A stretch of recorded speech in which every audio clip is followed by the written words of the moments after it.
Welcome in, everyone, to this trade deadline recap episode of the Batfoot Podcast. My name is Damien, here with David and Matt. Today, it's all about the trade deadline that was just about 2 hours ago as of recording this.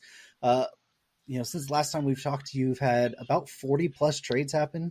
We're going to break down close to 20, 25 of them, and then we'll mention kind of some of the other ones that happened. But before we get into all that, David, how are you doing today? I'm doing well. In the last week, my team went on a run, bought a player, very exciting. Had a good weekend, got a good little date night and stuff. So had a nice weekend, but overall today, I was regretting big not taking off work. I was glued to the trade deadline rumors and stuff. It was rather compelling, but ultimately ended up being, I would say, a little disappointing overall, I think. But I'm sure we'll hear more from the Dodgers fan. I think he'll be a lot more disappointed than I am. How are you doing, Matt?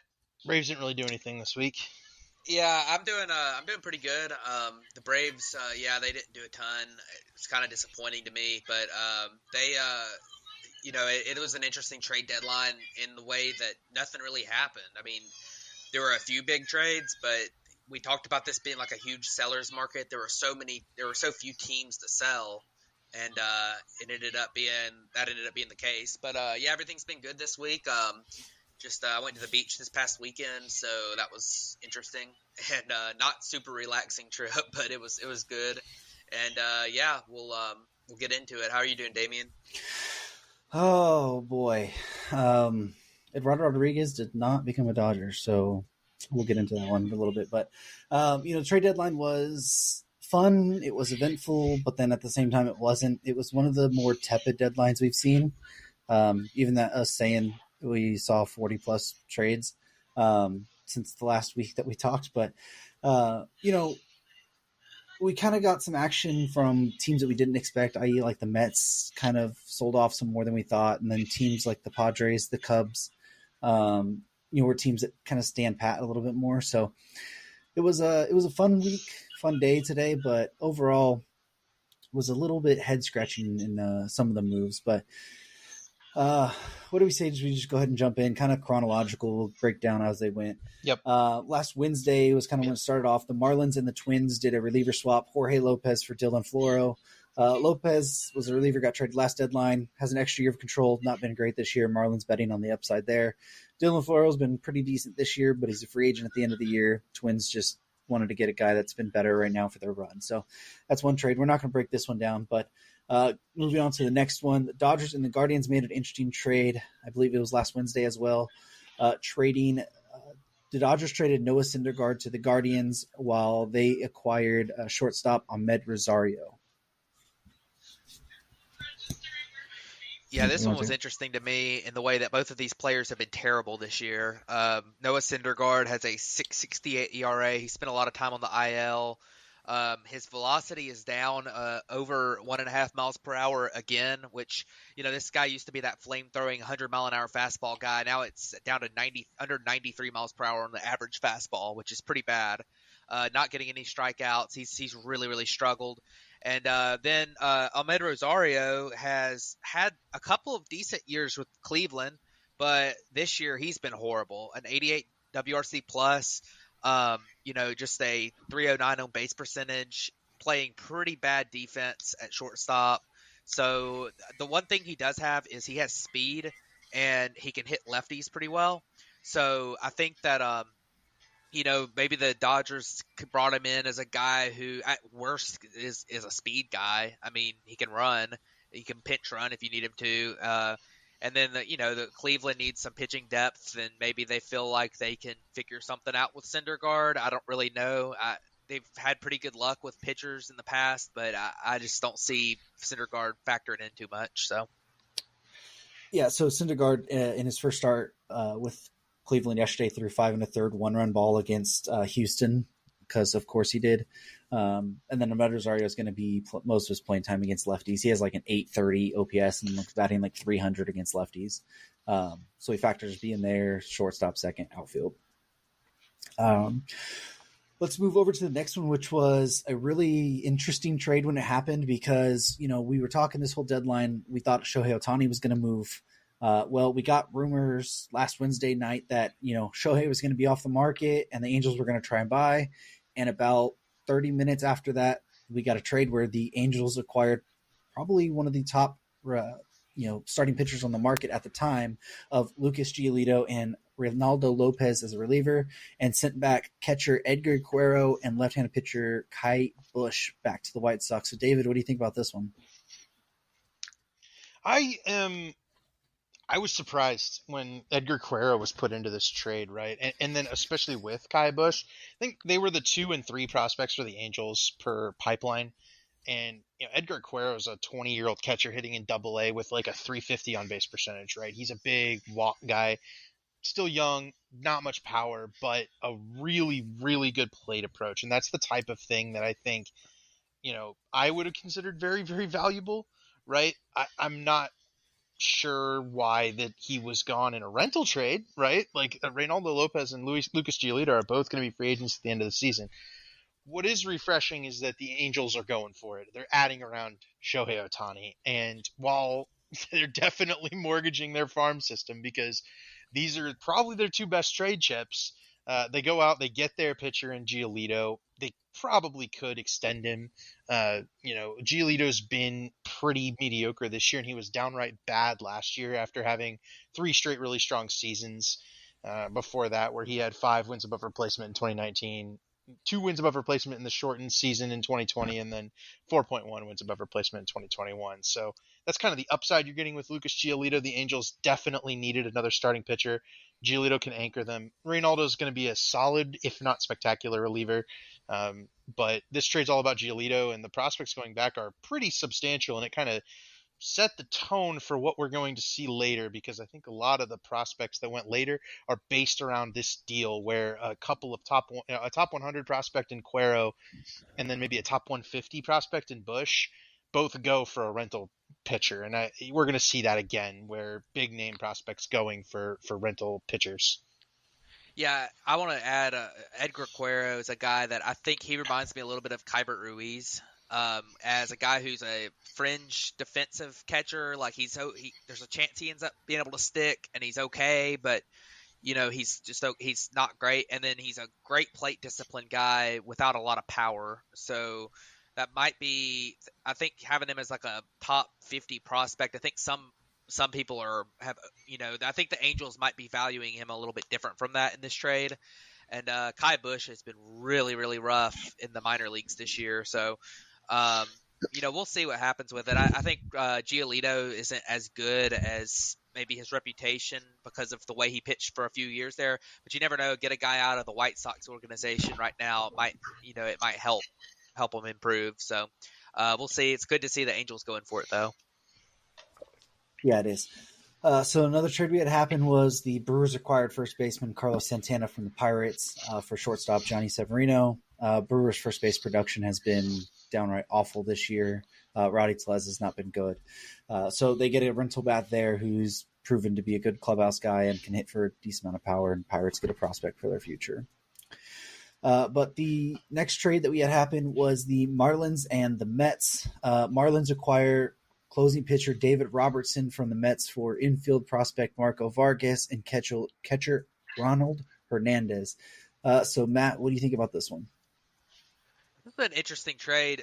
David Robertson's been really good this year for the Mets. He especially in that closer role after Edwin Diaz got injured in the World Baseball Classic. So that was a good move. I think that the Marlins bullpen has a couple good pieces at the back end in Tanner Scott, AJ Puck, but they really needed another guy, especially a right-hander, since they just traded away Dylan Floro. So bringing in Robertson is probably an upgrade over that. And the prospects they got back, Marco Vargas is a young guy. He's only 18 years old. He's played in the Complex League, so that's kind of interesting. And then Ronald Hernandez, I believe is kind of a similar type of thing, except he's a catcher. So, he's 19 years old. He's still in the Complex League, but he's put up pretty decent numbers there. So it's a couple of pretty, I guess okay prospects. They're guys that have a shot and they're really young. for a rental reliever who's having a really good season. So it kind of checked out for me. Yeah. This signaled the Mets rebuild as well, right? Like this was kind of the message they were sending was we're sending David Robertson, a closer in division. And I think that's also kind of noteworthy because we weren't sure they were going to sell or at least sell big, but if you've been following along, you know what's coming. And this was kind of the tipping point for sure was we're going to sell within division, which means we're not planning on competing this year. Yeah. Yeah. So the next trade, we had the Dodgers and the White Sox line up. I believe this one was on Friday. The Dodgers acquire starter Lance Lynn and relief pitcher Joe Kelly. And the White Sox got back relief pitcher Nick Nastrini, pitcher Jordan Leisure, and outfielder Trace Thompson.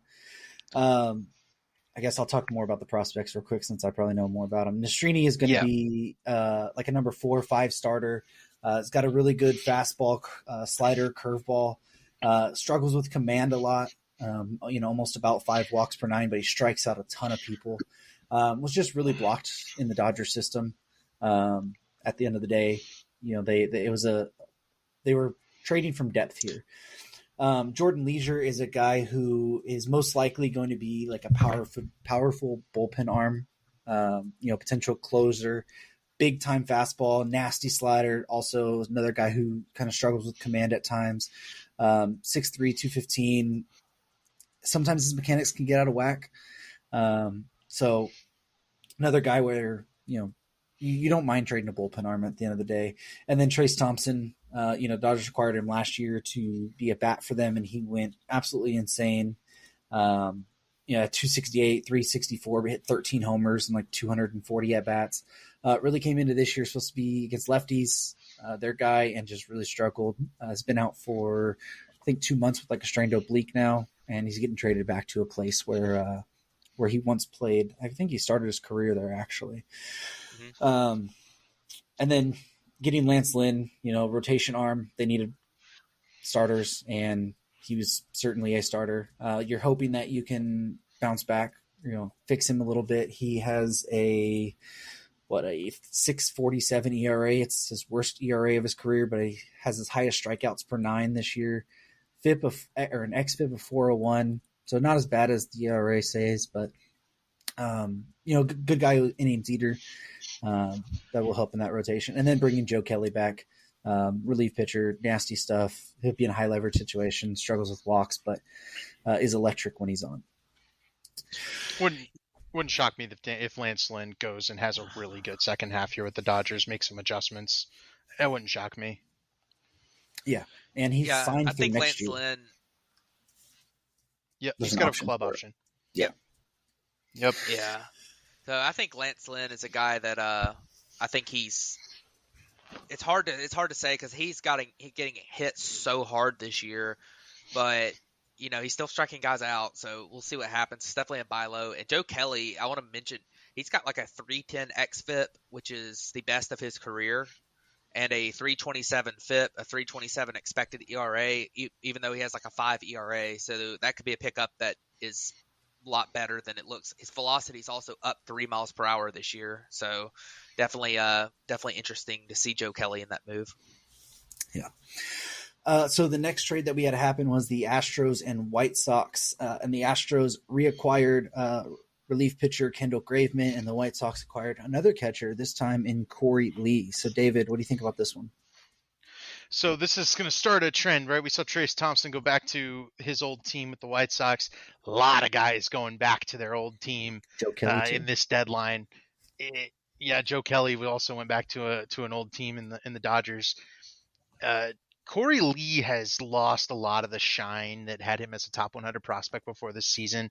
He's really looking like a kind of almost an Austin Hedges type of player. We'll get to Austin Hedges later in this one as well. But just a catcher that it's going to be a backup. He can't really hit for any sort of above league average reliability, but he'll be a solid a receiver and game caller for the White Sox. Certainly kind of a bridge catcher to go into with life without Yasmani Grandal, who's a free agent after this season. But you shouldn't expect him to be like an impact starter or anything.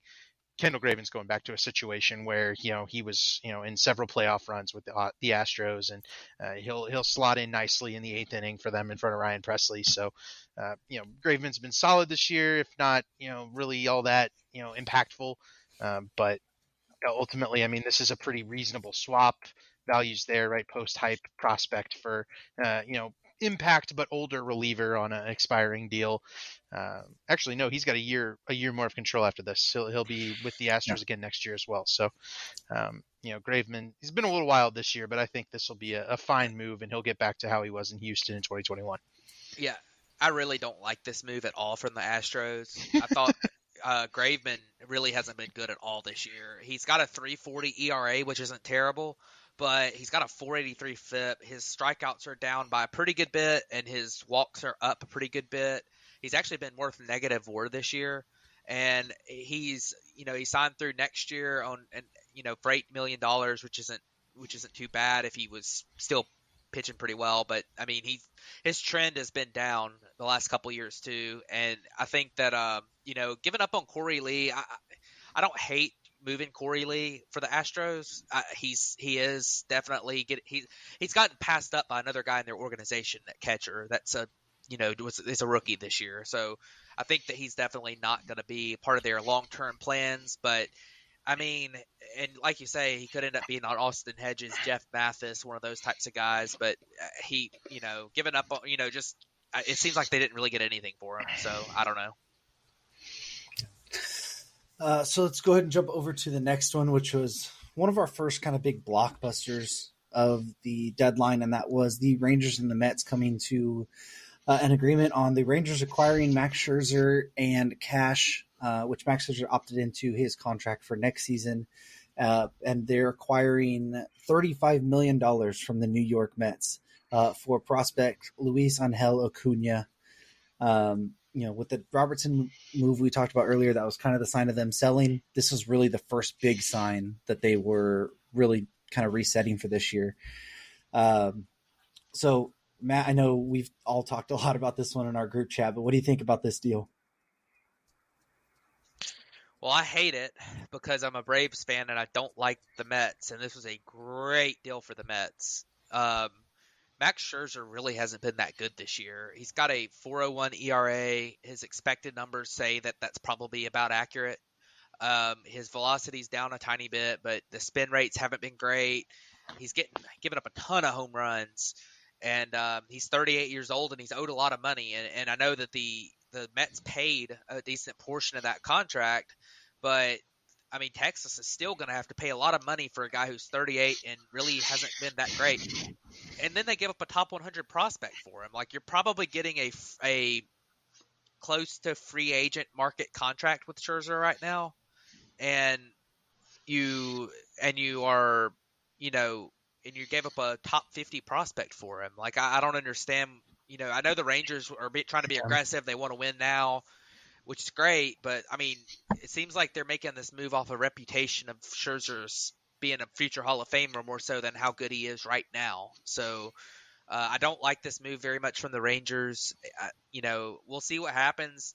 I know Scherzer is this incredibly competitive guy, and maybe a change of scenery, he does get back to what he was the last couple of years. But I mean, there's a lot of red flags with Scherzer this year on his aging curve, and I'd be worried to give up a lot for a guy and kind of expect him to come in and be an ace when he's kind of had the season he's had. So we'll see. Maybe he gets back to his former self, but it'll be interesting to see what happens here. So here's the thing about this, and it's funky because this is the first of a couple of trades we're going to see that are a lot like this, where the Mets just huck in $35 million into a deal that gives off a future Hall of Fame starting pitcher, but in exchange they get a top 100 prospect, right? They did this twice, and while I understand that the value is definitely weird, especially given that Scherzer's 38, I wouldn't want necessarily my team to be giving up top 100 prospects for, an aging starting pitcher. Luis Angel Acuna is extremely blocked in Texas, right? This is a guy who's playing second base at Double-A, stealing a lot of bases, but Texas has very long-term, expensive money lined up in the middle infield right now in Corey Seager and Marcus Semien. I just, I don't know that he would have gotten much running room. He's got Justin Foscue ahead of him at second base as well. I get it, right? This is a weird deal. You do get a chance to get Max Scherzer for a playoff run if you're the Rangers, and if he is good, Max Scherzer, you look back on this deal like, who cares, right? If the Rangers win the World Series, it doesn't matter. But if and when the Rangers lose in the playoffs, you're going to point back to this deal and just be very, very nervous, because Max Scherzer and DeGrom would be the big part of the rotation next year as well, and that's a lot of money for guys over 35 who has some injury history and are getting up there. So the Rangers won't be in on big starting pitchers this year, and this was kind of their 2023 free agent signing basically, but they gave up Luis Acuna to do it. Funky move by the Rangers, but from the Mets perspective, I mean, they're buying a prospect, and we'll see it again. I'll try to talk about it again, but I think we're going to see more of this from teams like the Mets and some of these big market teams, taking a big contract, paying it down, and buying a big prospect. Yes, it has a potential to turn into one of those like Yordan Alvarez for Josh Fields type trades if Scherzer is this player that he is for the rest of his career, or for the rest of this contract at least. So the next one we had was the Blue Jays and Cardinals, and that was with the Blue Jays acquiring closing pitcher Jordan Hicks, and the Cardinals got two right-handed pitchers in Sam Reverse and Adam Kloffenstein. So, David, what do you think about this one? Yeah. Okay. Oh yeah, no, Jordan Hicks it was in need of a scenery change. I think he and the Cardinals were in the midst of contract extension. They noted that if an extension didn't get done before the deadline, they were gonna trade him, and no extension got done. I mean, Hicks is 26. He's known for throwing 101 miles an hour. But this year, and pretty much every year of his career, he's been a high walk guy. He finally did start striking people out to a better percentage this season, right? 31% compared to his career 25% strikeout rate. But he's just a little too wild to be a typical effective back end reliever, even with that velocity. But right as this happened, Jordan Romano got hurt for the Toronto Blue Jays. So this ends up being a really important deal for them, I think, going down the stretch. Yeah, I think that's a good deal. Jordan Hicks, like you said, his walks are a little high, but he throws really hard. He's finally striking guys out at a high clip, which is something that we haven't seen from him before. Considering the velocity he has, you would expect him to be a 12 to 13 strikeout per nine guy, but he's never really done that until this year. Still gets the ball on the ground a ton. Has really good numbers. I think he's been awesome. He'll get paid in the off season, but it's a good rental for the Blue Jays. And they didn't give up a ton. The two pitching prospects are interesting. Adam Kloffenstein's got really good numbers at Double-A. It's a 22-year-old, which is definitely interesting. Sam Reverse, he's a higher rated prospect a little bit, but he's been, his numbers aren't great, but there's something to work with there. So pretty good move for both teams. I mean, you got a couple of decent pitching prospects for a rental, and the Blue Jays got a really good closer to help them this year. Yeah, so we're going to stay with the theme of Cardinals making trades here, and the Rangers and Cardinals lined up on a trade that sent Jordan Montgomery and relief pitcher Chris Stratton to the Rangers, and saw the Cardinals receive shortstop Thomas Sagassi, relief pitcher or right-handed pitcher Takoa Roby, and left-handed pitcher John King. So, Matt, what do you think about this one? Yeah, so this was another interesting trade. Jordan Montgomery has had a good year. He's been their best pitcher in St. Louis this year. These last few years have been really consistently solid for him. He's like a consistent number 3 starter. And I think that's a very good buy for the Rangers. I think they needed a guy who's going to consistently go out there and pitch pretty well. They have Evaldi has pitched well this year. I think he's on the IL right now, but that they've got like the bottom of their rotation's been rough, and I think Jordan Montgomery adds some stability to that. Chris Stratton's an interesting guy. His expected numbers are pretty good. He has a 3.05 FIP, but his ERA is a little bit elevated above that at 4.36. But he's striking a lot of guys out. The walks are manageable.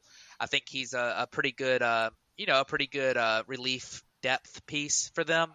And then you look at the prospects in return. You got a few guys. Sagaci's an interesting infielder. The Cardinals have a lot of success with those types of guys. I think that Roby is Roby's a pretty high rated prospect, and I'm kind of surprised they got a guy like Roby in this deal. But he's got good numbers in the minors. 46 innings this year. The ERA is a little high, but his expected numbers are good. He's striking a lot of guys out. He's an interesting prospect. And then you look at the John King. I believe he's been in the big leagues some, but the Cardinals got a interesting pitching prospect. For a rental. So I mean, in a reliever, they weren't gonna be keeping around. I think he's a rental as well. So definitely a good trade for the Cardinals, in my opinion. This reset, I think this was a kind of a rental type trade that almost hit expected. I think Roby's just a little bit higher value than what you would have expected from a Montgomery return before some of this stuff started. But this one felt a little more natural, where we weren't kind of like, what is this return? The selling market is crazy, right? I mean, the Rangers get Montgomery and Scherzer for the rotation. That's going to be pretty good. That definitely improves their overall starting rotation. And then Stratton will help their long relief for sure. So overall, good deadline for the Rangers. Just questionable whether you'd want to give up Luis Angel Acuna for that ultimately. Yeah, I also like Thomas Sagaci. He's been crushing down in Double-A for this entire year. And I think he can turn into he's a really underrated prospect right now. Frank Graff says he's 10th ranked for the Cardinals, only 40 future value. I feel he should probably be up a little bit higher. But let's jump over to the Angels and Rockies deal that we had here. Fantastic, another random guy. Yeah. So the Angels and Rockies, they lined up on a trade where the Angels acquired first baseman CJ Cron and outfielder Randall Grichuk for right-handed pitcher Jake Madden and left-handed pitcher Mason Albright. So David, I know you wanted Cron for your Cubs, but he heads back to the Angels. Actually, both of these guys started their careers with the Angels. Yep. They did. I believe both were drafted in the Trout draft. Grichuk went one pick before Trout did. Yeah. So the Angels had 2 picks in a row in 2011 or 2010. Picked Randall Grichuk first, but he ended up getting traded to St. Louis. Worth noting that Grichuk's having a really good season, one of his best seasons by WRC plus. Although he has missed some time and been hurt, hitting 307, 363 on base, 504 slugging, 120 WRC plus because of Coors, but that line will probably come down a little bit, but the WRC plus might go up. Definitely a power bat for the Angels and one they're going to be excited about. CJ Cron is doing CJ Cron things. He's going to hit, 25 home runs or at least be on pace for that. 470 slugging, 250 batting average, 260 batting average, 310, 320 on base. I mean, that's just what CJ Cron does. It's what he's done his whole career. He's doing it again this year. League average or so overall value bat in the middle of the lineup, but one that you can definitely you count on to be reliable, and he'll carry the team for a couple of weeks and then he'll get cold and ground out for a week or two, and that's okay. For the Angels, they just need more consistency in that lineup. Cron can definitely provide that. Grichuk will provide that. He's already got 2 hits tonight now that I see it, so I think this move overall might even be more impactful than the starting pitching move, just so that you get a little more offense in that lineup. And that's already a team that's built nicely with, Brandon Drury and, I think Hunter Renfroe's over there too. They've got a lot of options, do the Angels right now, especially with Trout down, with Rendon down. They're going to be feeling pretty strong about the offense around Shohei Ohtani after this deadline. So I like this move. Yeah, I thought this was a pretty good move for the Angels. CJ Cron, he's had a rough year, but he is what he is. He's going to hit some home runs, and like you said, he's going to drive in runs, and their first base situation's been horrible all year. So, Yeah. I mean, I think if he's an above average hitter and isn't embarrassing at first base defensively and puts up like 1 WAR, then you're happy with that if you're the Angels. And then you look at Randall Grichuk's had a really good year. I don't think he's as good as he's played this year. The defense is questionable, but he's hit pretty well. He has been in Coors, which helps him. He has a 363 BABIP, so that's probably going to come down some to his career normals. But he's it's depth pieces that lineup just needed more guys who are legit major leaguers in there, because with all the injuries that they've had, they've really kind of struggled to put together that depth. And then the return they gave back wasn't much. I mean, Jake Madden is a guy who, he's in A-ball and got, not doing very well there. In 64 innings, he has a 5.50 ERA in A-ball. And Mason Albright's another guy who, he's in low A at, and he's got a little more upside than Madden does to me, but I mean, I don't think his stuff is all that good. So I think a lot of people think he'll end up being a reliever, and he really, in the past, hasn't performed all that well. So I think that, the Angels kind of gave up a couple of prospects that probably aren't going to ever really factor into anything for guys who will help them this year, even if it's not like a game-changing type thing. So I think it's a good move. Yeah. I do want to note that before we move on, that Taylor Ward got hit in the face this week, Yes. went down. He's out for the season, facial fractures. And Jared Walsh got DFA'd by the Angels and is now in AAA. So that's kind of the 2 spots that Grichuk and Cron are going to fill for the Angels. Yeah. And they should be getting Drury's supposed to come back on Thursday, I believe, and Trout's already starting to take dry swings. So yeah, should be able to see them remotely soon. So one trade we had happened was the Braves acquired Nicky Lopez from the Royals for Taylor Hearn. Nicky Lopez, utility guy, contact first, not going to bring him a lot of power, but he's good defensively, can play all over the place. So give them a solid defensive guy, and maybe if they need some playing there. And then Taylor Hearn is a guy we talked about a little bit ago he got acquired by the Brewers, been traded away. In his 0.1 innings there, he has a 108.00 ERA, so 108 ERA. So do with that as you will. But let's go ahead and jump over to I want to add. What? Can I add one thing? That type of trade is something that we saw some this year, that you can no longer do the waiver deadline. So you have to add any kind of depth you want on your team before the non-waiver deadline. So it just adds a lot of extra just junk trades in there, like that one. Yeah. So let's go to one of the more interesting trades that we had happen. I believe this one is on Friday, and it's with the Guardians and the Rays. The Rays acquiring starting pitcher Aaron Savale from the I can't speak right now. Rays acquire Aaron Savale, and the Guardians acquire first baseman Kyle Manzardo. So, Matt, what do you think about this one? Or David? I thought this was a weird one. Savale it's interesting because Savale is under control, and he's a starting pitcher, and we've seen what starting pitchers have gone for this year.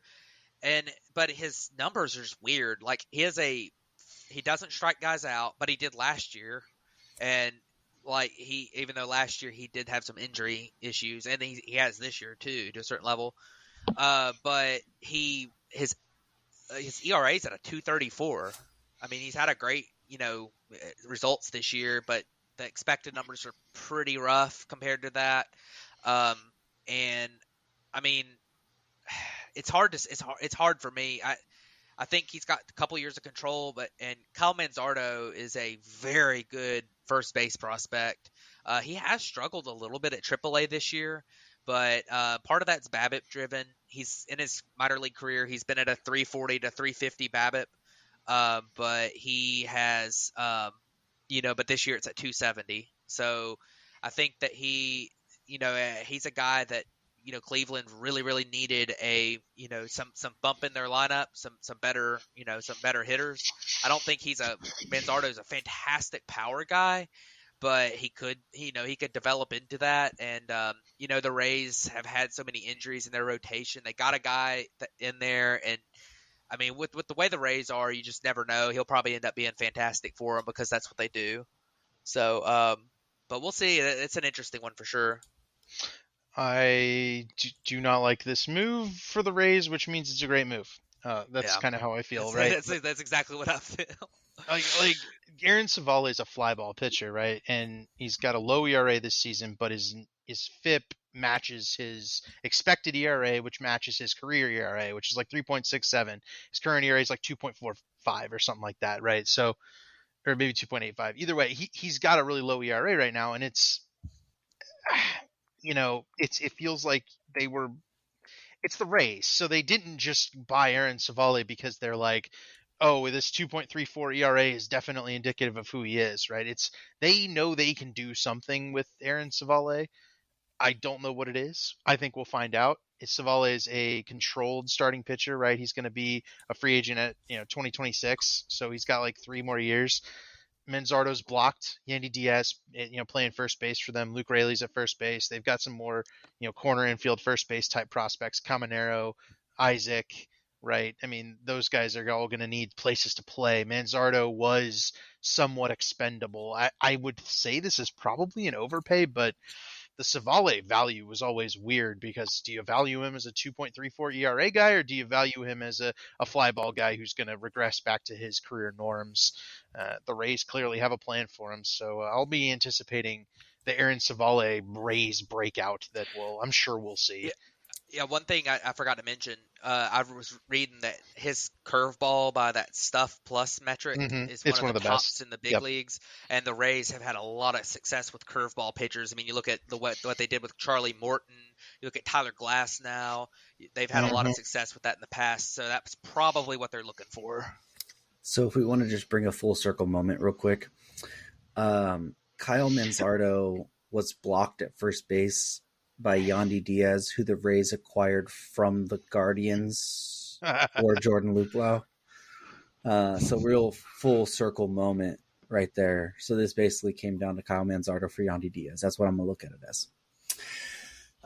So let's go to the next move we had happen, and that's with the Diamondbacks and the Seattle Mariners, with Diamondbacks acquiring closer Paul Sewald, and the Seattle Mariners acquiring infielder Josh Rojas, outfielder first baseman Dominic Canzoni, and infielder Ryan Bliss. So, David, what do you think about this deal? Yeah, this was weird because the Mariners kind of signaled they were willing to sell and then didn't, except for this deal. And they have a very strong bullpen. They were trying to deal from a place of strength to, accommodate some more of their bullpen arms. Sewald's really good. But he's got 21 saves this season, right? But 33 years old, he might have some, under the hood stuff going forward that would worry you. But he was a kind of a dominant closer, and Arizona desperately needed a dominant closer. So, Andrew Chafin had not been good for them this season, and they hadn't really found anybody that was going to lock down those games. So being able to buy Sewald and get send off, one of your outfielders, that's high up in the minors, and Canzone, who has some major league experience, but wasn't, they've got a glut of those guys. There's just so many guys for Arizona. I'm surprised they didn't trade more of them. And then Josh Rojas, whom they DFA'd a few days ago, I think. So, or at least sent him down. But, Sewald's, he's a guy who has a lot of slide, good slider, a lot of spin. I overall think this deal is fine, right? Value wise for a reliever, it's fine. The Mariners going for some additional hitting is fine, but I don't know that I would have traded Paul Sewald right now. That was the weird part. So, we'll see. Sewald will be a Diamondback for this year and through next season. So, yeah. Yeah. So this is I'm with you on this for the most part, David. I probably wouldn't have traded Sewald if you're the Mariners because you're trying to compete next year, and his numbers are really good. His strikeout rate's up this year. He has a 2.93 ERA, a 2.97 FIP. Those are, I know the projection systems don't love him to continue that, but I mean he's been really, really good this year. So I think that the Diamondbacks really needed somebody in the back end of their bullpen. They've had some games where they really struggled to close out teams, and I think that that's something that they really just got a big piece in. I was surprised that Josh Rojas got sent back. Just a year ago, he had a 3 WAR season last year in only 125 games. Had a 108 WRC plus, but he stole 23 bases too. So he was a really good player for them last year. And the year before that, he put up 2 WAR in just in 139 games. So this guy has had 2 straight years of being a legit MLB regular, which the Seattle Mariners really need that on their roster. They just need decent offensive players and more depth there. So I like that acquisition, even though Rojas had not been very good this year. Canzoni's just torched AAA this year, so he hadn't really done it in the big leagues yet. He's only played 15 games there, though, 41 plate appearances, so it's kind of hard to say about that, but he just absolutely torched AAA. And Ryan Bliss is actually an Auburn guy, so I'm really familiar with him, and he was absolutely crushing it in Double-A, but that is one of the most hitter-friendly environments in the minor leagues. He had a 162 WRC plus in Double-A. Recently got pulled up to Triple-A and has struggled so far, but he's a very athletic middle infielder who has a good hit tool. So we'll see what happens with him. He could end up being a major league piece at some point. He's very, very small. He's like 5'5", so but he's a fun guy to watch. Yeah, don't like the Diamondbacks getting a legit closer, and I'm happy that Rojas gets a fresh start because he was a guy that I've always liked, especially the past couple of years, and it sucked to really see him, struggle so far this year. So, looking over at the next one, we had the Brewers and the Mets. The Brewers acquired Mark Canha and cash, while the Mets got Justin Jarvis. This is a typical Brewers move, an aging outfielder that is going to be there for, I believe he's only signed through this year, if I'm not mistaken. He's got a 2024 club option. Last year. Club option. Club option. He's an above average bat. He's 107 WRC plus this year, but his, past 4 years before that, his lowest was 117. So he fits in, gives him a little bit extra, extra. I don't know how you say pop. He only has 6 homers this year, but yeah, a little extra than they've probably been getting out of that. And then looking at Justin Jarvis, he's a starter who is terrible with command and has been getting lit up this year in AAA. Was all right in Double-A, but probably not much that you're getting for Mark Canha there. So moving over to the next one, we had the Cubs and the Nationals, and the Cubs lined up on a Jaimar Candelario, and the Nationals got shortstop Kevin Made and left-handed pitcher DJ Hers. So Matt, what do you think about this one? So I thought this was a fantastic trade for the Cubs. I think that Jaimar Candelario has had a really good season for the Nationals so far. He's put up 3.1 WAR in just 99 games. 258 average, 342 on base, 481 slugging, 121 WRC plus. I'm still just bewildered as to why the Tigers, after one off year, non-tendered him in the offseason and let the Nationals sign him. Like I was confused in the offseason as to why they did that, and I'm still confused, maybe even more so now. But I know that I don't think the StatCast loves Candelario, but he's put up really good results this year, and he's playing great defense at third base too, which has been interesting. And David can probably touch better on the prospects, but from what I could tell, like considering the returns that some of the other guys, rental pieces were sold for, like these prospects do not seem to be all that great. I mean, it seems like the Cubs definitely got a steal here for a rental. I mean, you look at DJ Hers, and it looks like a guy he's got good stuff. His changeup is graded as a 70 on Fangraphs, but he walks a lot of guys. And Kevin Made, is that how you say it? Made. Kevin Made, he's a high A and not really performing. And I mean, he's only 20, so he could end up being good, and he's good speed and defense, but I don't know if he's really that high end of a prospect. So I definitely think that this was for the Cubs to take a measured approach in buying without giving up a ton of future assets. This was a really good trade for them. Yeah, DJ Hers is a guy who has a really funky delivery, and it's going to get him a lot of strikeouts, but he got murdered by the tacky ball in Double-A. Couldn't throw his changeup, and I think he's got a major league future. He was one of those. He was up to like number 4, number 5 on Cubs prospects lists before the start of this season, and the struggles have definitely knocked him back to like 15th on the Cubs list. And I think that's right where he slots in for the Nationals. But these are two really talented young players that at least I've been following for a long time, and I know they're good dudes. They're going to be on potential for the Rule 5 draft, and a team like the Nationals can definitely roster them to avoid them, losing them. Especially DJ Hurst. He's the one I think that you're definitely going to want to roster. Probably give some time to next season out of the bullpen potentially, just to see if he can get anything for that funky delivery. But I'm super excited to get Jeimer Candelario back. The Cubs needed a one more bat, right? Like they just the offense was just a little bit stagnant in the lower part of the lineup, and being able to slot in Candelario, and they're doing tonight is they've got Madrigal at third, Candelario at first. It's enabling them to sit Seiya Suzuki without really sacrificing anything in the lineup, and it's going to give them a lot more flexibility. He'll also be able to play third base. So yeah, I'm excited. He's been so good, since they traded him away, and it was a justified trade back then. But getting him back now, and not for for nothing that gives me any pause. I'm excited, and yeah, it'll be a fun one to follow for the rest of the season. Hopefully, he can kind of keep going with the way he's been playing for the Nationals. He's already got a hit tonight, so that's a good start. I saw a tweet the other day I thought was funny that for the last 3 years or 2 years, ever since the Cubs traded everyone away. Kyle Hendricks has been the only player from their World Series team. Well, now they got 2 again.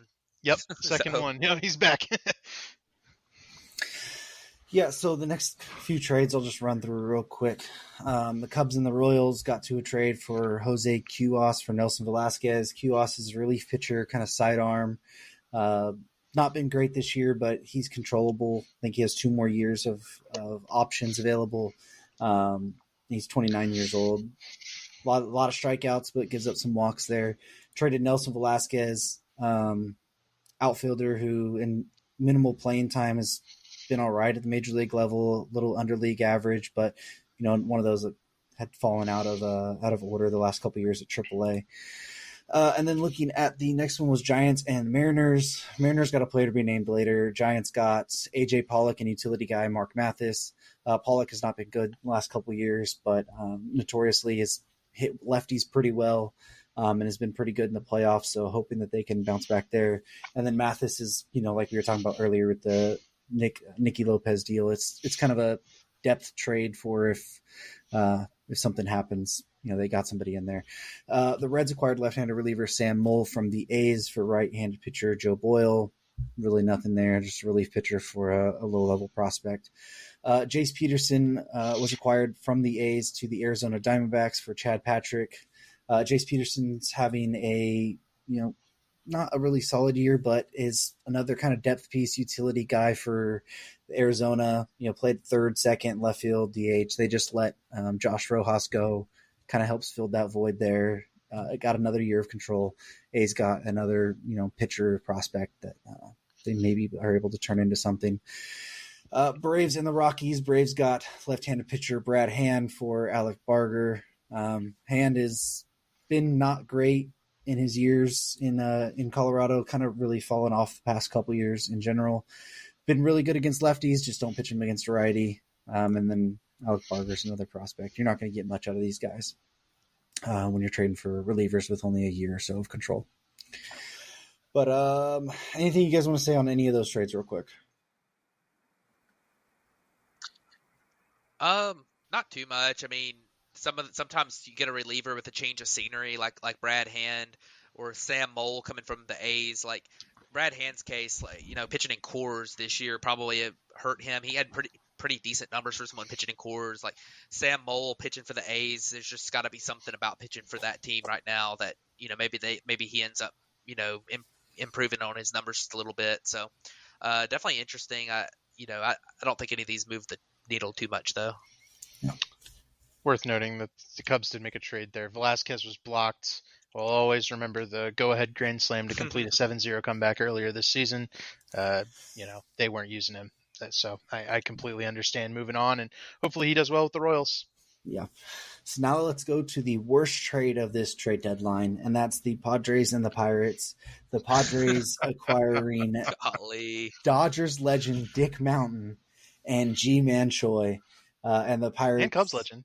Listen, all right, we're not talking about that. Pirates acquired Jackson Wolf, Estar Suero, and Alfonso Rivas. Now that's a Cubs legend. So David, why don't you break this one down? So Rich Hill, obviously, what is he, 42, 43 now? He's 43 years old now. He's just still grinding along, doing what he does, being Rich Hill, throwing up, some decent strikeout numbers, tons of curveballs. High, fours, 3s and 4s ERA. He's just going to give innings for the Padres, and that's really what they're going to need. G-Man Choi is going to theoretically help them offensively. He hasn't been good this year, but he's typically a really high walk, high, exit velocity type guy, StatCast darling type of player. I ultimately don't know how much he'll be able to do, but he will definitely be better than Matt Carpenter, Nelson Cruz, and Rougned Odor, which is what they were running out there at DH earlier this season. So I think the Padres do improve here.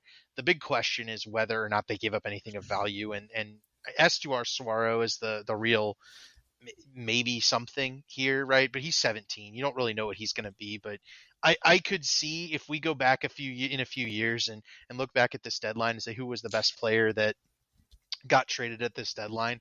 I have a feeling it might be Estuar Suero. Just he might be one of those guys who just explodes and you just never saw it coming until he was a top 50 prospect for the Pirates in 4 years. So there's definitely some upside here, but they're big time lottery tickets.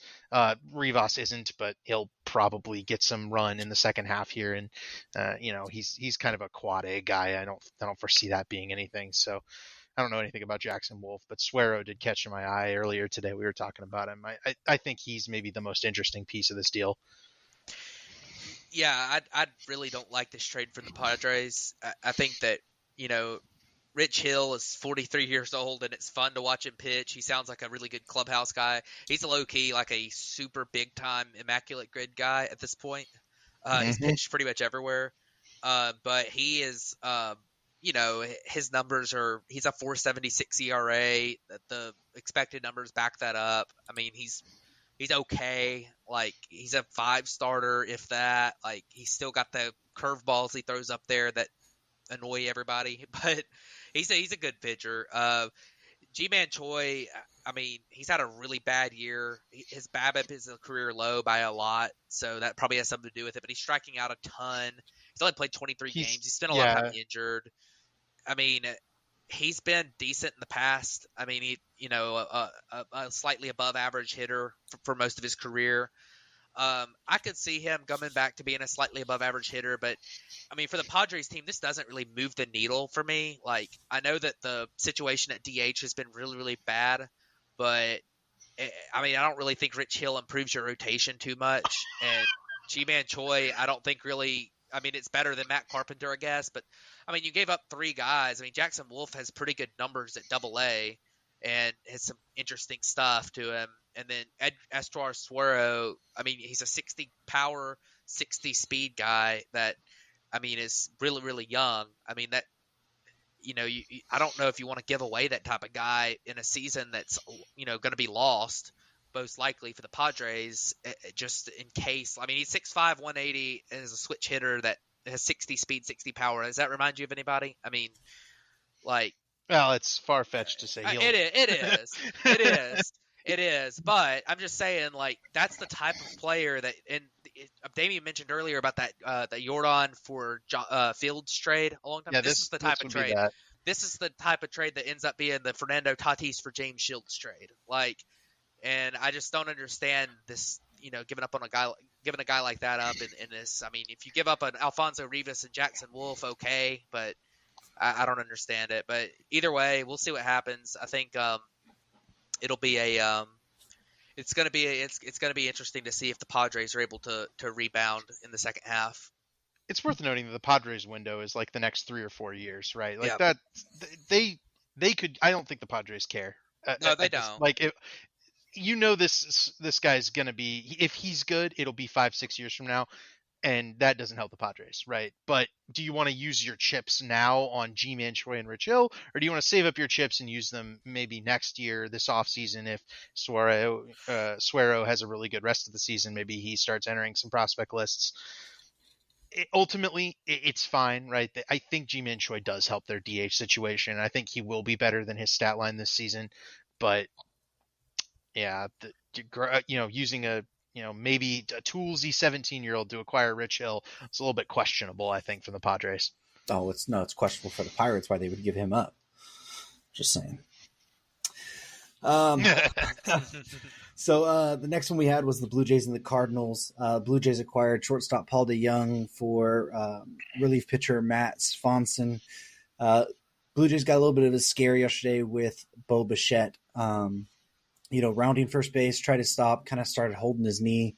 They weren't quite sure, so they got another backup option here in Paul DeYoung, who's a good hitter, having a bounce-back season for the Cardinals here. Give him a little bit of extra power there and some insurance if Bo Bichette was going to be out for a long time. Doesn't sound like he will.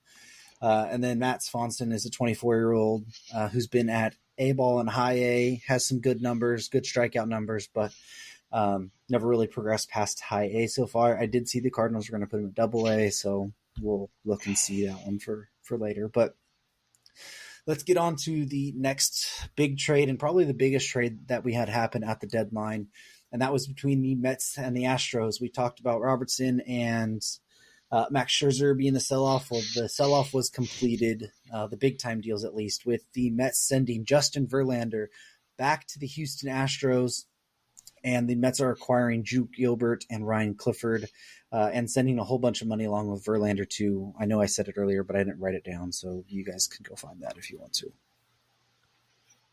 So yeah, I guess I can start.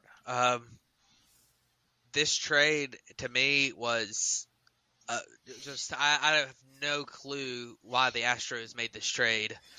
I thought it was a terrible trade. I mean, Justin Verlander has been a great pitcher for his career. He was great last year, obviously, won the Cy Young. This year, his ERA has rebounded to be pretty good, but his plate discipline numbers, his swing and miss numbers are bad. His strikeout rate's tanked. His walk rate is doubled. He's had some good luck on balls in play this year that have kept his ERA down a little bit, some good sequencing. But I mean, he's got a 451 xFIP, and he's owed a lot of money, even with it being paid down a lot. And they just gave up Drew Gilbert, who was their first rounder last year and is a top 50 prospect in baseball with a lot of tools. He hadn't been great at Double A this year, but he's been he's a really, really solid prospect. And then they also gave up Ryan Clifford, who I was reading some things that might be even more valuable than Drew Gilbert, according to some people. He doesn't have the same draft pedigree that Drew Gilbert had, but he has a 138 WRC plus as a 19-year-old at high A, at 20 years old, he just turned 20. Yeah, he just turned 20. He's got 65 raw power, 60 game power. If I was the Astros, Justin Verlander could still be good for them, but man, that's a tough trade to make if you're the Astros. Give up two prospects like that in exchange for a guy who is 40 years old, is under control for 2 more years, and owed a lot of money for 2 years, even if it is paid down a good bit by the Mets. So I love the deal for the Mets, which I kind of hate that being the case, but I don't see I don't see this from the Astros. It's confusing to me. Yeah. Especially with the fact that he also had the no trade clause and was basically trying to force his way to Houston. What the Mets were going to either have to hold him or trade him to Houston. So, they could have probably not given all that up. It's not like they were competing with other teams for it. Yeah, this felt Jim Crane mandated, basically, right? Just give up whatever they want, just get Justin Verlander back.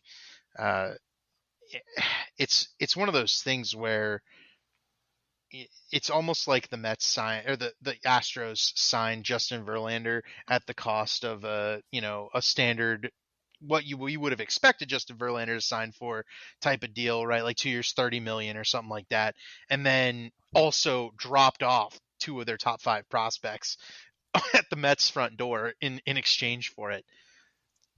It's very, very odd why both Gilbert and Clifford were involved in this deal, given that Acuna is probably a more MLB ready prospect than both of these guys. Gilbert's kind of struggling at Double A.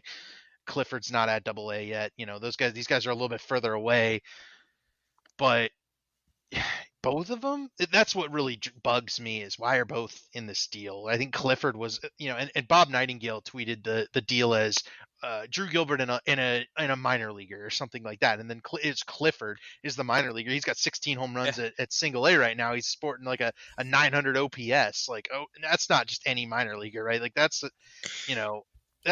future top prospect essentially, and we'll see if the Mets can screw this up, because they tend to be able to do that. But Gilbert feels like a type of little slap hitting center fielder who will figure it out and go on a run here at Double A at some point once the tacky ball is gone. And Clifford seems like a big time power hitter going forward. I think he might be the better player in this deal, but Mets got better with this trade, and the Astros rotation definitely needed it, but did they need to give up both of these pieces? I just do not know, and we'll be looking back at this one as well and saying, "Oh my goodness, why did the Astros do this?" I think for years to come. Maybe we will. Verlander did just win the Cy Young with them last year, and he's been really good after the rocky start he had. So maybe it's just what the Astros need. If the Astros go and win another World Series this year or next year, I don't know if it's really that big of a thing. But moving on to our next one, we had the Phillies and the Tigers. The Phillies and the Tigers, we had Phillies got Michael Lorenzen, and the Tigers acquired infielder Hao-Yu Lee. So, David, what do you think about this one? So this does actually go back to a rental, kind of matching the cost. I think Hao-Yu Lee was a well-regarded prospect for the Phillies, but at 20 years old, he had a 115 WRC plus at high A. He's a bit of a slap hitter, not a guy with very much power, right? I mean, sitting on like a 45 raw power grade. The question is he going to be able to hit enough to warrant major league consideration in the future? He's a small guy, right? 5'9". I understand moving him for a rental pitcher, and Lorenzen, I think they've already said, is gonna flex between the bullpen and the rotation for the Phillies. This is a solid value, but it is a high end give for the Phillies to go get Lorenzen, and this is the kind of the Tigers' only real selling piece. They didn't give up any of their relievers. They didn't give up any of the controlled pitching that people thought they might give up, street schoolball. So, this is it for the Tigers, but they do get a good prospect in Hao-Yu Lee. But he's pretty far away. He's not the type of guy who's going to make any immediate impact. And Lorenzen should help the Phillies in the stretch run. This is overall a pretty even deal. Yeah, I mean, I don't disagree. I mean, Lorenzen's been all right. I mean, he's having a good year, but he's kind of my definition of an average starting pitcher. Like, he's fine. Like, he's gonna have a low 4s ERA most likely, and he's gonna probably eat some innings in the back end of their rotation, which is something the Phillies really need. They've got their top two in Wheeler and Nola, and the depth in that rotation's been really bad in general. I mean, Suarez has spent some time hurt. Walker's been all right, but he's been a little inconsistent. That 5-starter spot's been really rough for them, and they actually moved Bailey Falter today as well, who has been in that spot a lot this year. But they, Lorenzen's all right. He doesn't strike out a lot of guys, but he, doesn't walk a lot of guys either. He's fine. Hao-Yu Lee, I mean, he's got pretty good plate discipline numbers at high A. I don't think his power's quite. I think his power might be a little bit better than you give it credit for. I mean, they grade him a 55 future value on power and in game and in raw. So maybe he's got a little bit of room to fill out, even though he does have he's only 5'9". but we'll see what happens with him. I mean, he's at age 20 and has held his own pretty well there. So, it'll be interesting to see what he does in the future. But, I don't think he's going to be a super valuable piece. And Lorenzen, I don't think is a super valuable pitcher. But it probably helps the Phillies, and how you leaves at least something somewhat interesting for the Tigers. Yeah, it's like another rental piece for a solid, prospect that you're expecting to get for one of these pieces. But looking over, we had the Brewers and the Diamondbacks make a weird trade. Andrew Chafin went to the Brewers. Peter Strzelecki went to the Diamondbacks. It's basically trading an older left-handed reliever that has another year in his contract for a young guy. Peter Strzelecki was really, really good to start this year. Has kind of got hit hard recently. I think even got optioned now, but he has a ton of control. I don't think he's a free agent until like 2029. So trading a guy who was a good part of your bullpen, a lefty, signed for only one more year, though, for a controllable guy who's had some bright spots before. But let's go ahead and jump over to the Marlins and White Sox teaming up on the trade that is of Jake's. Marlins getting Jake Berger while the White Sox get Jake Eater. So, Matt, what do you think about this one? This one was really, really interesting. Jake Berger has a ton of control left, and he is hitting tons of home runs. He hits for a ton of power, 25 home runs in 88 games this year. In my opinion, I think he's a little bit similar to Patrick Wisdom, who's been with the Cubs. He hits a lot of home runs. He doesn't play great defense, but he can kind of play third. But there's just the Marlins need pop in that lineup. They've just got a lot of a lot of slap hitters in that lineup. Luis Arias, Joey Wendell, whoever they've run out there at catcher, whether it's Stallings or whoever else. Like they just don't have a ton of power in that lineup. I know they have Soler, but they need some more pop. And Berger gives them that in their lineup, and he's been a good run producer for the White Sox this year. Jake Eater's really interesting. He's got a very good fastball, and he's got a very good slider and a developing changeup. The command's not great, but man, he's injured all the time. He's been with the Marlins since 2021, and he's only pitched like just barely over 100 innings in 3 years. He had Tommy John surgery. He came back from it this year, and he's been kind of similar to what he was before. He walks a lot of guys, strikes a ton of guys out. He's at Double-A at age 24 and isn't exactly killing it, but he is coming off of Tommy John, and he's probably working back in a little bit. So he's ranked as a top 100 on some sites. So we'll see what happens. I think I think this is a really interesting trade. This could go really, really poorly for Miami, or they could have just gotten a long-term third baseman under team control, a lot of team control for a pitcher who never makes the big leagues. So I think it's just a huge, risky, big-time risk, big-time reward type thing. Jake Berger reminds me of Patrick Wisdom in the sense that he hits a ton of home runs and doesn't do much else. Yep. But that's valuable, right? That's huge value, especially in a lineup like the Marlins, which just desperately needs pop and desperately needs power. I mean, if you could just bat Jake Berger right behind Luis Arias, you might get a lot of runs, right? And hopefully Berger can kind of help Soler steady that power offense in this Marlins lineup as they kind of hunt for the wild card spot. Eater's read is too long didn't read quip on Fangraphs is Eater might be lefty Spencer Strider. He's had some elbow injuries, but that's a ringing endorsement in my mind of Jake Eater's potential, and he hasn't gotten back to it yet this season, right? He's walking some guys. He spent 2021 in Double-A at age 22 and had a 1.77 ERA. He hasn't gotten back to that point yet, but he is missing bats. He's got a good strikeout percentage at 31%. This is a guy with a lot of velocity, a lot of potential, and the Marlins have pitching in spades.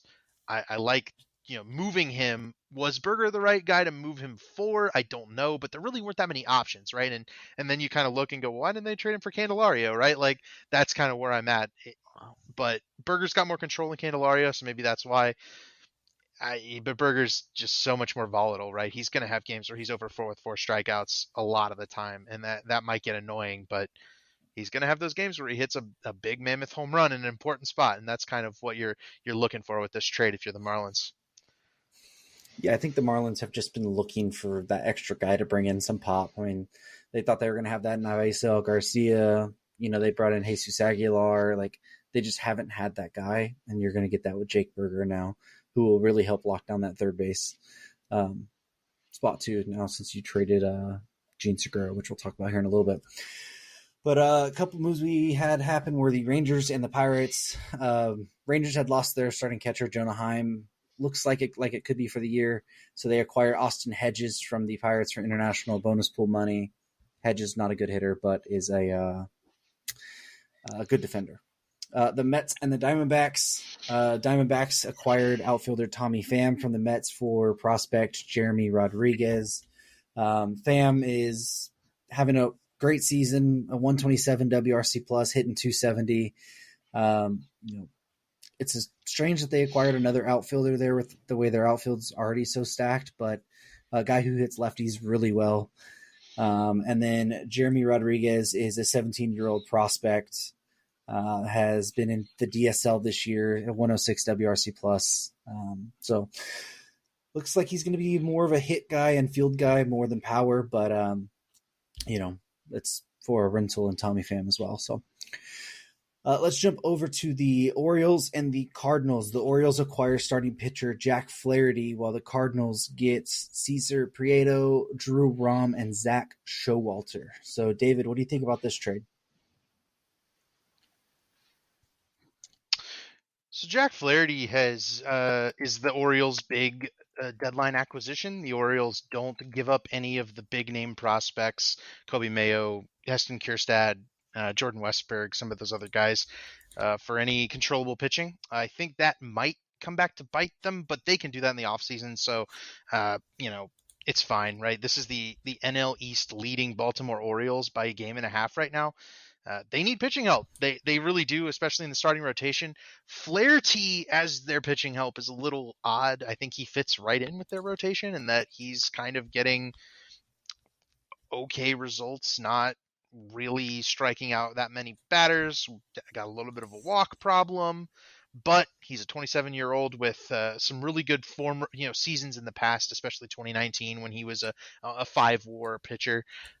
I think he can get back to that, can Jack Flaherty, but I don't know that he'll get back to it in Baltimore, where it's a big time hitters park, and you kind of see lefties go nuts there, left-handed hitters. So Flaherty's gonna be a better option than some of their options in their rotation over in Baltimore, but this is a team that didn't give anything of big note up.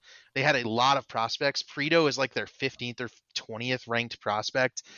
He's interesting, but he's also, I think, Rule 5 eligible, so he'll be one of those guys that may need to get protected this offseason, and I think the Cardinals will probably put him on the 40-man, but he does feel like one of those guys the Cardinals picked up and that'll probably go nuts. The other two guys I don't know much about, but this is what the Orioles needed. The Cardinals kind of finished their sell-off here. They don't go and trade Dylan Carlson. They don't go and trade anybody else. There was a lot of rumors about it, but ultimately they decided to stand pat with everybody who isn't a rental. Cardinals will be searching for pitching, I think, in free agency and in the draft. And the Orioles get their pitcher, but I don't know if he'll be able to anchor that rotation.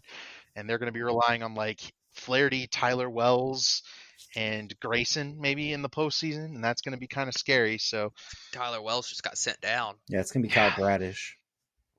Yeah. This is a very volatile pitching rotation. Yeah. They need Grayson to emerge as the ace pretty quickly here. Yeah. Yeah, I think this is a good trade for the Orioles, though. Jack Flaherty's got some flaws. He has gotten the walks under control a little bit after the first month or so, and he's been a little bit better than he was. But a 4.43 ERA on the season, I think he's probably true talent at this point, around a 4 ERA guy. He could always bounce back, but I really think he's just a decent pitcher at this point. But the Orioles needed that. They need somebody, and not to mention the fact that he started playoff games, and as a veteran he started important playoff games. So that's something the Orioles don't have any experience with in any of their rotation arms. And I don't know, is John Means coming back at some point? Yeah, I think he is. Yeah, I think he might be a help for them in the late in the season too. Who knows what you get from him? But coming off of Tommy John, but like he could be an interesting piece for them. But they really didn't give up anything for Jack Flaherty. This feels like a Cardinals. Oh crap, we got to move this guy because we're gonna lose him for nothing if we don't type of thing. Where you got to the last minute before the deadline and you kind of had to move him and you maybe didn't have the market you wanted, but you just got to do it. So I think that's kind of what you saw from the Cardinals here. And because the return was fine, but it wasn't like some insane return. Prito's kind of interesting. He's the 18th ranked prospect from Fangraphs in the Orioles system, but that Orioles system is so stacked. He's probably going to be a 10th-ish ranked prospect for the Cardinals. But considering what other rentals got in return, like Giolito, you would like to have gotten a little bit more than that if you're the Cardinals, but definitely interesting. And we'll see how it works out. Yeah, especially since Flaherty was the last one standing of all the pitchers. And John Means is nearing a rehab assignment, targeting September 1st to be back. So gotcha. That's not much time before the playoffs. Oof. Nope. Couple other ones. Yankees acquire Kenyon Middleton, reliever from the White Sox. Broke in with the Angels, having a solid season. Really nothing there. They acquired Spencer Howard as well, some rotation depth. Not been really good this year at all, so really nothing there. Rodolfo Castro and Bailey Falter got swapped from the Pirates and the Phillies, kind of like the Edmundo Sosa trade from last year. With Rodolfo Castro there, and then Bailey Falter is the guy, Matt said he's been in the number 5 spot in the rotation, not been good there, but the Pirates kind of need some people after trading like Rich Hill and stuff into that rotation. So see from there. And then the Angels acquired reliever Dominic Leone from the Mets for Jeremiah Jackson. Leone, the relief pitcher, not having a great season, but change of scenery, go into a competitive team, maybe you find lightning in a bottle there. He's had a couple good seasons before. So Marlins and the Guardians pulled off one of the more interesting trades of the deadline, and that was the Marlins acquiring Josh Bell for Gene Segura and Khalil Watson. And Gene Segura was immediately released from his contract, which is signed this season. I think $8.5 million for next season, and then like a $2 million buyout. Was immediately released from the Guardians. So essentially, it's a Josh Bell for Khalil Watson trade. So, David, go ahead. Yeah, Khalil Watson had been kind of a disappointment for the Marlins in the minor leagues this season. He was one of those guys who fell in the draft. A lot of folks thought this guy's first-round talent, top 10. He ended up going, I think, 16th, and people thought that was kind of a steal. He has not performed well, and the fall seems to be pretty reasonable, I think. He's just doesn't quite have it, but it is a buy low basically, and for the Guardians, and they get rid of the Josh Bell contract, which I think was the big scare. Is that Josh Bell has been a below league average player this season, hitting .233. He looks a lot like that second half Padres Josh Bell that we talked about when he was signed with the Guardians, where he's just not hitting for power. He's just not elevating the ball. I can't help but think that the Marlins are just kind of seeing what happens here and trying to get out from under the Gene Segura contract, because Segura was absolutely atrocious. And they're using Khalil Watson, who, he's in high A now at age 20, but he's still only got a 104 WRC plus. He just doesn't. He's got a 206 batting average. He's got a strikeout problem. It's really a scary profile as Khalil Watson, and maybe the Guardians can figure something out with him. He's a long way away, so they kind of used the prospect, the Gene Segura buyout to buy Khalil Watson. It's a lighter version of what the Mets did, I think. Yeah, this was a really weird trade for me from the Marlins, because trading Khalil Watson is not something I would have been opposed to. He's been really bad after being that high profile draft pick, and he's fallen all the way to their 13th ranked prospect in a pretty mediocre system, and there's been a lot of talk about him having major makeup concerns too. I think he actually got sent home from low A last year, which is not typical. Um, but he's really struggled, and a change of scenery really could do well for him because he does have the athleticism and the raw tools to be a good player in the future. So there's still something interesting there. It's just needs a lot of work. I don't understand. I mean, the Marlins are a team that has this tight payroll concern. I don't understand taking on that AAV of Josh Bell. I mean, it's not like I know Gene Segura offset that a little bit, but it's not like it's not like you're getting out of a ton of you're getting out of money. I mean, you're owing Josh Bell a pretty good bit of money now, even though you saved a little bit with Segura. So I mean, I would have just eaten the Segura contract, kept Khalil Watson, or traded him to someone else, and then not taken on Josh Bell, and that led into our next trade. So I didn't really understand this trade at all from the Marlins' perspective. I thought it was weird. Mm-hmm. Yeah, and you were speaking of that trade. It's with the Marlins and the Padres, where the Marlins acquired Ryan Weathers, left-handed pitcher, and the Padres acquired Garrett Cooper and Sean Reynolds. So you guys can kind of just continue on with that talk, about acquiring Bell and basically trading Garrett Cooper.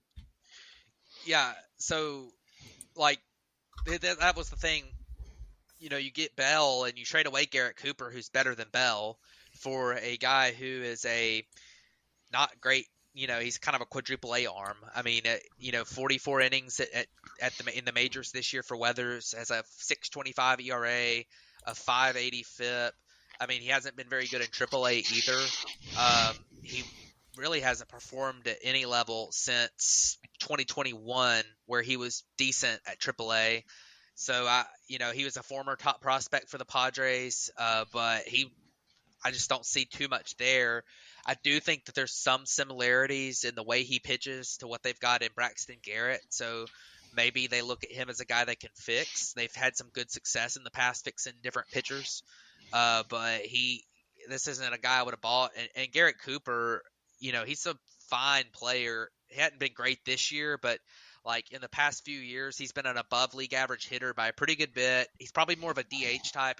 This actually helps the Padres a lot. You go with, he's better than G-Man Choi, who they just got in. And of course, you've got a good platoon now. G-Man Choi can hit against right-handed pitching a lot more, and Cooper crushes left-handed pitching. So it's honestly it's way better situation than they had with Nelson Cruz and Matt Carpenter for a lot of the season. And then, I don't know much about Sean Reynolds, but I just think that it was kind of, I just didn't really understand that sequence of trades from the Marlins perspective. And I mean, I like this from the perspective of the Padres. I think it's a pretty good move.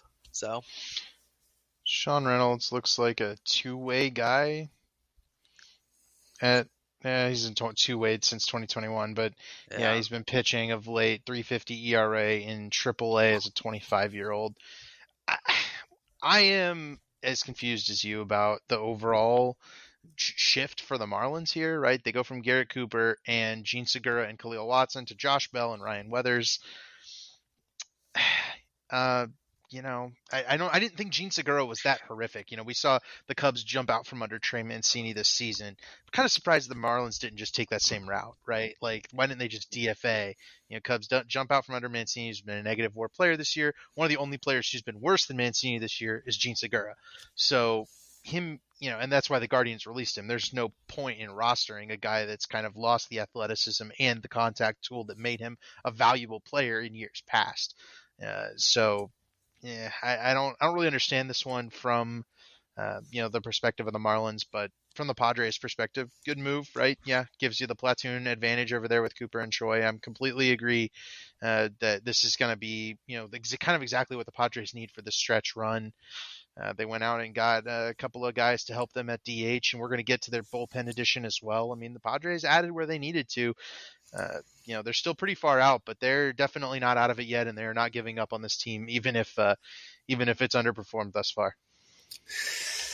Yeah, So let's go ahead and jump to our next trade that we had, and that was It's your favorite trade. the Dodgers and the Royals.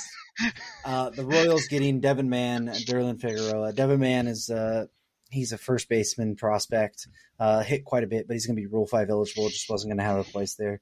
Derlin Figueroa, I don't even know much about him, and I know enough about the Dodgers system to if I had never even heard of him before. So do with that as you will. The return of Ryan Yarbrough.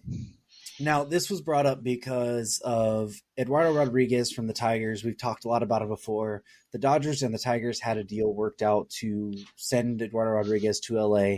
He vetoed it. He used his no-trade clause to not get traded here. And that was 30 minutes until the deadline, I think, or 1 hour. It was somewhere right in that timeline. It's from listening or reading to what Andrew Friedman has said so far, they were given no inclination that Rodriguez would veto it until the time the deal was done. And they kind of had their eggs in that basket for a while. It was kind of too late to pivot to something. Yarbrough was the guy they were able to get done. Lefty had a couple good years with the Tampa Bay Rays, but last couple of seasons, 4.24 ERA this year, 4.29 FIP. It's kind of what he does. Doesn't strike out a lot of people. Doesn't walk much. Doesn't give up a lot of hard contact. But overall, it's just a very underwhelming trade for a team that knew they were going to need a starter and missed out on Verlander, Scherzer, who they were supposedly in on, Flaherty and Montgomery. They were in on obviously the Eduardo Rodriguez thing, and then at the last second, there was a lot of rumors that they were going to potentially be in a Dylan Cease deal. It was going to happen at the end, and then the deadline comes, Cease stays, and then 5 minutes later you get Ryan Yarbrough. So it's, Yarbrough, I don't hate it. You could see he has a lot of the same similarities to Tyler Anderson from last year, who the Dodgers turned into a really good starter. Has an extra year of control, and that it's just very underwhelming for a team who was in on the top of the market for starting pitching. And then you got a guy who is a 4-something career ERA and FIP. So, yeah, this to me just was adding depth. I mean, I think the biggest reason we're even talking about this is because of the Eduardo Rodriguez thing. I mean, they kind of got the rug got pulled out from under him, and also that was a total loss for the Tigers too with this market. I'm sure that they probably had a pretty big return lined up just because of the way the market's been this year. But yeah, I mean, Ryan Yarbrough, he's been okay. He's a depth piece. I mean, in case somebody doesn't come back, I mean, Buehler doesn't come back. Kershaw's dealt with his injuries. He's just a guy who's got major league experience that he's been okay this year. I mean, he's just not. He just doesn't do a ton. I mean, and the return. I mean, Devin Mann has good numbers at AAA, but pretty sure that's one of the biggest hitter-friendly environments in the minor leagues in the PCL. So, I mean, he's 26 years old at AAA. Maybe he comes out. He'll probably play in the big leagues for the Royals. It's at least somebody who's somewhat interesting for them. Yeah. And Figueroa, I mean, he's on the complex for the first time this year. He's really young, but I don't think he's too much. So definitely a kind of a disappointing deadline for the Dodgers, but you got something here that has big league experience, so I guess it's something. Yeah. I'll tell you what. I bet you guys didn't realize the Dodgers have 0 qualified pitchers this season in terms of starters. Not a single one has hit 100 innings so far. That is crazy to me. And what's crazier is that the only bolstering that they've done to this starting rotation is Lance Lynn and Ryan Yarbrough, and that's 2 guys who are just they're just not that impactful on another team, right? That's a guy with a 6 ERA, guy with a 4 ERA, but that typically doesn't strike guys out. I imagine the Dodgers will find a way to get good production out of both, but I certainly would be underwhelmed were I a Dodgers fan. Can't imagine how Damian's feeling right now, especially getting jerked around with Eduardo Rodriguez, with Justin Verlander, with Dylan Cease. It's very disappointing for sure if you're coming from that perspective, and I would counsel patience. Walker Buehler's coming. You still have Clayton Kershaw. Urias will probably get right. The young guys are young. They're all good. I think Miller, Grove, Sheehan, they've got a lot of talent, do the Dodgers, but they're tried to bolster it with some rentals. I counsel patience, but I also completely understand the disappointment. That is not what I would have wanted from my big team, my big market team there this deadline. Yeah, it's just about the amount of question marks. I mean, really, like, yeah, all of those young guys are showing their signs of being young guys now, and like you had a chance to make a move here and you weren't able to pull it off. So one of the we're not going to talk much about it, but one of the more weirder trades, I think it's kind of brushed under the radar a little bit, is the Red Sox and Brewers. The Red Sox acquire infielder Luis Urias from Brewers for pitcher Bradley Blacklock. And Blacklock, he's a 22-year-old at high A. Looks like he has a good fastball, curveball, struggles with command. Solid overall prospect, but Luis Urias was a former, top 30 prospect in the game. Last couple years, 2021 hit 23 homers, had a 112 WRC plus, 2.1s win above replacement.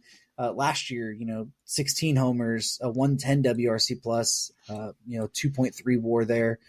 Doesn't bring a lot of average, but slugs a decent amount. Walks a good amount, doesn't strike out too much. Like, it was a really weird trade to see this. The Brewers kind of give up on him a little bit after 2 really solid years and to kind of get nothing in return. And then the Red Sox to kind of get this when they've already had a bunch of questions about what their middle infield and stuff and is going to look like. Urias has played most of his time at third base, but you have Devers there, and you're getting, Story back here in a couple days for second base. So it's just a really weird kind of look at what the Brewers kind of gave up there, and then a weird fit with the Red Sox acquiring Urias. But overall, let's go ahead and jump to the last big trade that we kind of want to talk about, and that's with the Royals and the Padres.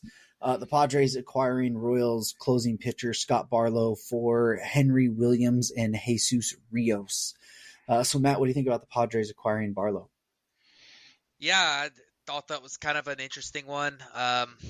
Barlow hasn't been very good this year. His walks are way, way, way up. But, I mean, kind of a similar situation to what we've talked about. Some of the guys going from Colorado or going from Oakland, going from the Royals somewhere else could be a benefit. I'm sure he'd be a little bit more locked in wherever he goes. But a 5.35 ERA is rough. The FIP and the expected ERA and stuff are better than that. He is still striking guys out a lot. The stuff still plays. But I mean, he hasn't been great this year, and the Padres need middle relief. They didn't have to give up a ton for him. Rios is a guy in the Dominican Summer League as a pitcher right now and hasn't really performed well there. And then Henry Williams is a prospect that's interesting-ish. He's pretty low on their in their organization right now. He's put up pretty subpar numbers at low A, but he's 21 years old. He has some form of stuff. He was the number 22 prospect in their pretty weak system, so they didn't give up a ton. And Barlow's at least got some interesting. He's at least interesting, and he is under control next year. So if you can fix him, you've got him again next year, which is definitely going to be a year that the Padres try to contend. So I don't hate it for that reason that they got a guy that it's going to that can help them contend next year. But definitely an interesting move. We'll see if Barlow can help them this year. Yeah. So looking at it from the Padres' point of view here, the Padres have one player with a strikeout rate at Scott Barlow's 27% strikeout rate or above, and that would be Josh Hader. So Barlow provides a swing and miss option that just isn't there in this bullpen. Steven Wilson's he's got 26% strikeout rate. He's right there with him. But yeah, the rest of the Padres bullpen is like Tom Cosgrove, 24%, Nick Martinez, 24%, Drew Carlton, 21%, Luis Garcia, 22%, Tim Hill, 14%, right? Like, they just do not have very much whiff in this bullpen, and they needed something, and I think you could plug Barlow in the 7th, in the 8th, get a guy who can just go up there, huck that slider, let him go in and throw that as much as he can and try to get some whiffs with it. And it'll take him out of that pressure role that he was kind of facing as the closer in Kansas City. But then again, right, the pressure wasn't really there. The team was terrible around him. I think he'll get back locked in, and he'll be able to help the Padres on this stretch run. He was a guy that we've talked about getting moved for a long time, and he was almost one of the last players moved at the deadline. He's under control until after 2025. This is as far as I can tell, just another one of these moves that the Padres performed that's going to help them on the margins and try to get them back in this wild card hunt.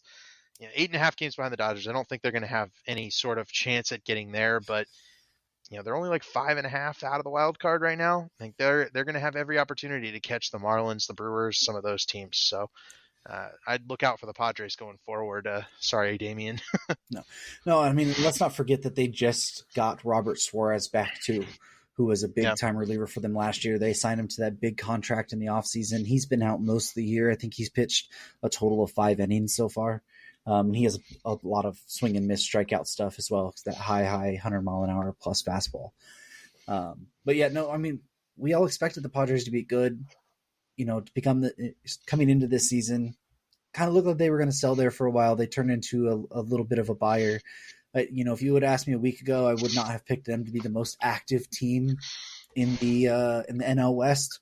I think them and the Dodgers were pretty close to each other, but I feel like the Padres made some more impactful moves. Yeah. But, they're going to it's going to be tough to make a run there. You're going to have to jump, 4 teams, I think. They're going to have to jump to get into one of the wild card spots, or at least 3 teams. I think it's probably 3 now with the Mets kind of selling off there. But overall, I mean, it's a solid trade, and it gives them a little bit of backup too. If Hader does leave in the offseason, you're going to have Barlow and Suarez already for the back end of that bullpen there. But man, that is the trade deadline recap. We hit on 39 or 40 trades, something like that here. We're an hour and a half into this, and before we totally just end this show, give me your guys' each just a real quick synopsis and overview of what you thought about the trade deadline and the moves that you're made, and maybe one move that you're most excited to see the way it plays out. I guess I can start. I thought that this was a really weird trade deadline. I don't think I've ever seen anything like it, where it was such a seller's market that it was almost hard to get anybody, and there was a lot of guys that didn't get moved.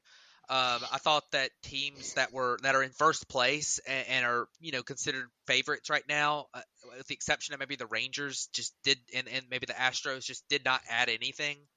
Like the Dodgers didn't add anything. The Braves, I mean, they added a couple of relievers that they needed, but they're not like back end guys or anything. Like you look in the American League, and you look at the Orioles as a team that I thought could probably have added a second starting pitcher at some point.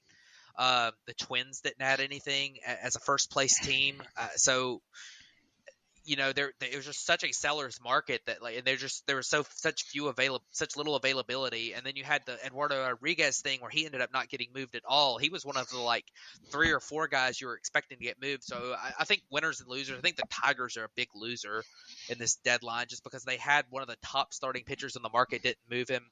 I think that like you said, the Dodgers get knocked out of that trade. That really hurt them. The Reds, I think, could have made a move. Although, a couple of their big moves soon are Hunter Green and Nick Lodolo coming back could be big for them. But, I think that, and I think the Mets were a big winner here. I hate saying it, but they got some good prospects. They even got out of a little bit of money from the Scherzer and Verlander contracts, and they got some really good looking prospects. So I think they were a big winner. I think the White Sox did pretty well. They sold a lot. And hey, I want to shout out the Rockies because they actually made some moves this year. I think that that was something that we haven't seen in the past, them actually make moves. And these guys this is the type of moves they miss every single year. And you never know when one of those guys they move, like a Jake Madden or Mason Albright, figure it out. You never know when something like that might happen. So I think that those 3 sellers did really, really well in what they got back. But it's going to be interesting. It sets up the rest of the season. I don't think there was any just massive shifts. I think that the AL West was probably the most active, and I think the Angels made themselves good enough to kind of stick around.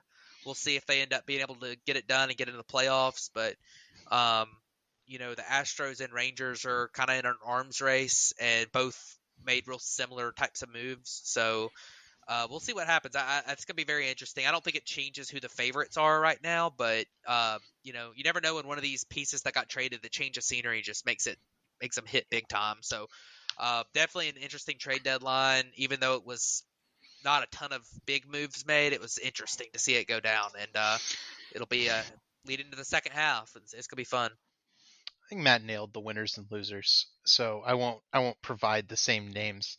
What I will do is tell you my favorite potential trade to watch out for going forward. That's the Marlins and the White Sox going for Berger and Eden. Yeah.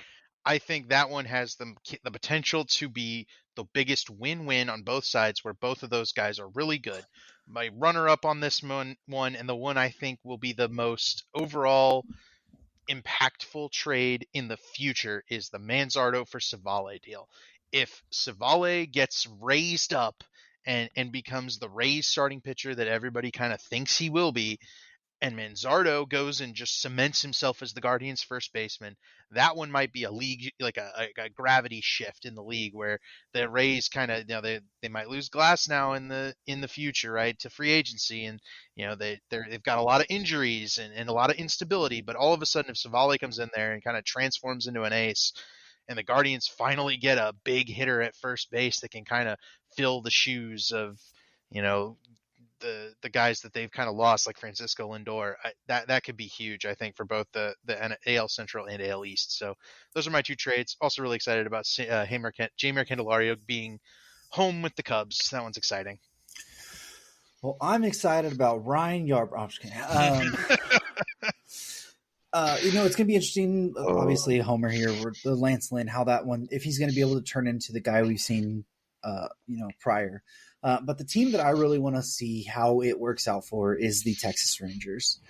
Are you able to figure out Max Scherzer? I think he's back with Mike Maddox too, which maybe they could figure some stuff out there. Jordan Montgomery go in there as well. I think that's a really nice pickup. We already know that DeGrom's out. There's been some stuff about Nathan Eovaldi's been on the IL or going on the IL with an elbow issue there. Dane Dunning, but to kind of get that, you're looking at a Max Scherzer, Nathan Eovaldi, Jordan Montgomery, like top three now. Like that's a lot more formidable going into the playoffs there. So, and then how the Angels moves work out. How does Lucas Giolito, Reynaldo Lopez, CJ Cron, Randall Grichuk, you're going to be getting Drury back soon. You're going to be getting Mike Trout back soon. You might get Anthony Rendon back. Who the hell knows there? But they've made some good moves too. Mike Moustakas has turned out to be a really good piece for them. We didn't even really talk about that one. So really the Angels and the Rangers are the two teams that I kind of want to see how this really works out for, because Angels need this good run if they really want a chance at keeping Ohtani. And they've put themselves in position for that. But anyways, we're an hour and 40 minutes into this one. So I think that's pretty much going to wrap it up here for the trade deadline recap. If anything else, happens, if we get some more information on maybe some of these other prospects or whatever, we might talk about it here in the future. But it was a wild, couple weeks leading up to the deadline. Deadline day was a little underwhelming, but overall it was jam-packed. Thank you guys for listening to us for an hour and 45 minutes ramble on about this. And we'll catch you guys back next week.